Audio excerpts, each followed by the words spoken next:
Hey, what's up? It's Marc. Welcome to today's episode of Be the Father You Always Wanted. Special episode for me today. I started this podcast as someone who was raised by a single mom, and the title, Be the Father You Always Wanted, applies for those people. I've heard people say, well, I don't know how to be a father because my father wasn't a part of my life. My answer to that is, as someone who was in that same predicament, be the father you always wanted.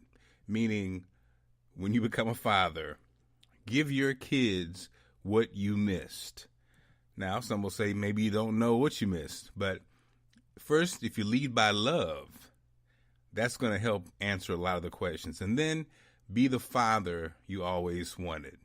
That's what the podcast is about. Now, recently, I lost the most significant father figure in my life.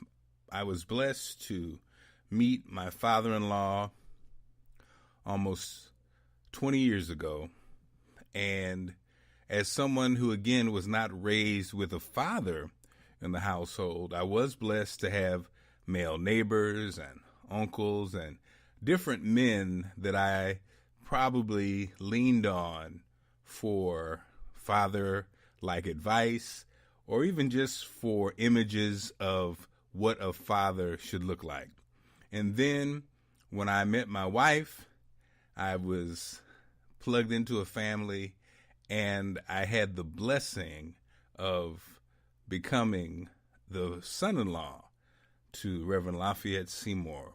Again, the man I always say is probably the smartest man I know, and definitely the most special spiritually person I've ever met, and someone who influenced me greatly, a man who answered so many questions, my lifetime questions about religion, a man who was just a sage, I call him, in that his world experience, his life experience, his probably multiple lifetime experiences made him the kind of person you run into maybe once every 100 years.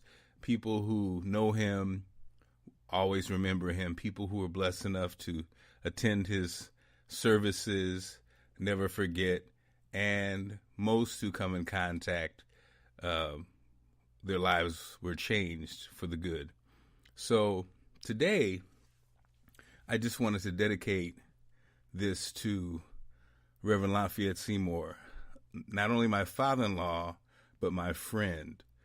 For the last 10 months or so, I've been his primary caregiver. And in that time, I've had a chance to listen to the stories, to ask the questions, to really just pick the mind of, again, a brilliant, loving man. And, you know, when I look at my wife and I look at my kids and I look at my life, you start to realize we all are special. And as Dad would say, God has given us everything we need to live the life that we need to live. Everything is there. It's in there. And it's led by love. I always say, when I look at how special Allison loves me, it's because of her dad. Her belief in men, her belief in her dad, her love for her dad allows her to believe in me and to love me.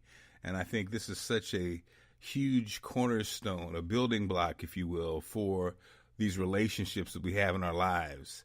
And seeing that, I'm very conscious of that with how I interact with my daughters and also how I live my life, trying to be the best example. We fall short, of course, but trying to be the best example. But again, my relationship with my father-in-law went well past the father-in-law. I mean, Dad became a super close friend. He became, my confidant.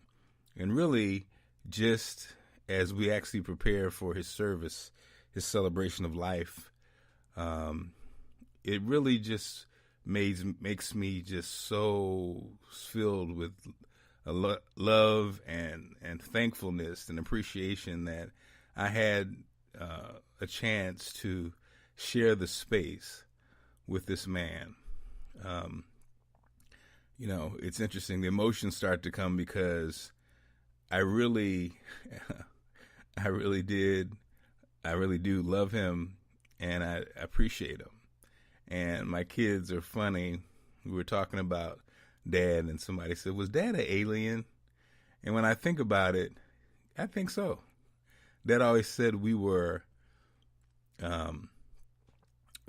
we were divine beings going through a human experience.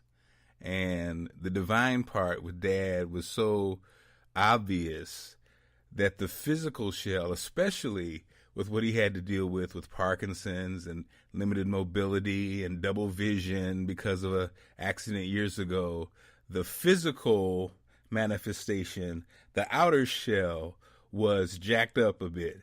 But the divine part was so apparent that now that Dad has ascended, has, in a sense, physically left us, his spirit is all around us.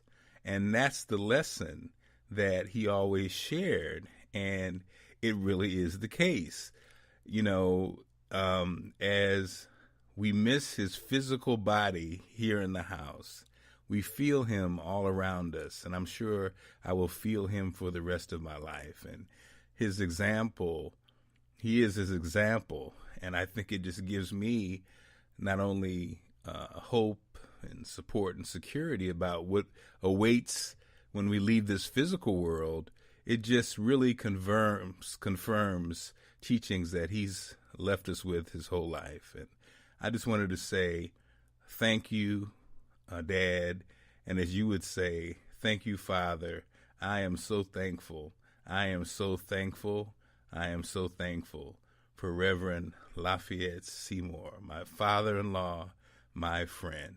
Again, this is dedicated to you. Thank you for listening.